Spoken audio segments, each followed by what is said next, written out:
আসসালামু আলাইকুম। ওয়ালটন সৌরশক্তির ব্যবহারকে নিশ্চিত করার জন্য ফ্যাক্টরির প্রত্যেকটা শেডের ছাদে এরকম সোলার প্যানেল ইনস্টলেশনের কাজ করছে।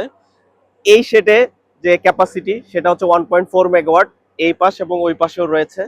তো আজকে আমরা ভিডিওতে দেখাবো সৌরশক্তিকে কিভাবে আমরা বিদ্যুৎ শক্তিকে রূপান্তর করছি সেই প্রক্রিয়াটাই। তো এখানে আমার পিছনে যে প্যানেলগুলো দেখতে পাচ্ছেন এগুলো একটা 48 ভোল্ট করে। তো এরকম 17টা প্যানেল আমরা একটির সাথে সিরিজ কানেকশন করে স্ট্রিং এ যুক্ত করে কনভার্সনের কাজটা কন্টিনিউ করছি। তো আমরা সেটাই গ্র্যাজুয়ালি দেখাবো। সোলার প্যানেল থেকে কেবলগুলো এই রুটের মধ্য দিয়ে আমরা ইনভার্টারে কানেকশনের রুটটা দেখানো হচ্ছে। এটা হচ্ছে ইনভার্টার, যেখানে কনভার্সন প্রক্রিয়াটা সম্পন্ন হয় ডিসি টু এসি।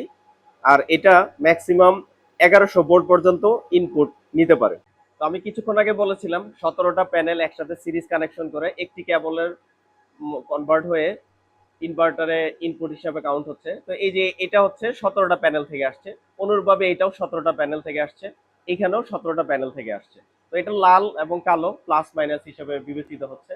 তো এখানে ম্যাক্সিমাম 20টি কানেকশন আমরা দিতে পারবো। এখানে আমাদের ভিডিওতে 13টি কানেকশন দেওয়া আছে। এখানে যে প্রক্রিয়াটা ইনপুট হিসেবে এটা সম্পূর্ণটাই ডিসি। এরপর আসি কনভার্সন প্রক্রিয়াটা।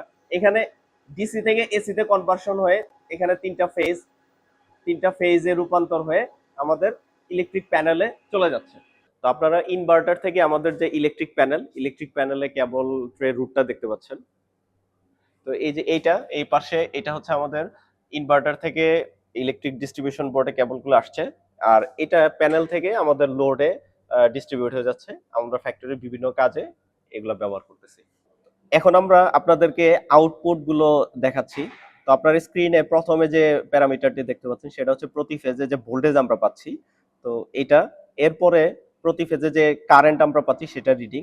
আর এরপরে রয়েছে আমরা প্রতিনিয়ত যে কত কিলোওয়াট করে বিদ্যুৎ পাচ্ছি, 309 307 কিলোওয়াট হারে আমরা বিদ্যুৎ পাচ্ছি। আর এরপরে সর্বশেষে যেটা রয়েছে 477.81, এখন পর্যন্ত আমরা এই পরিমাণ বিদ্যুৎ পেয়েছি কমিশনিং এর পর থেকে। তো আশা করি আপনারা বুঝতে পেরেছেন।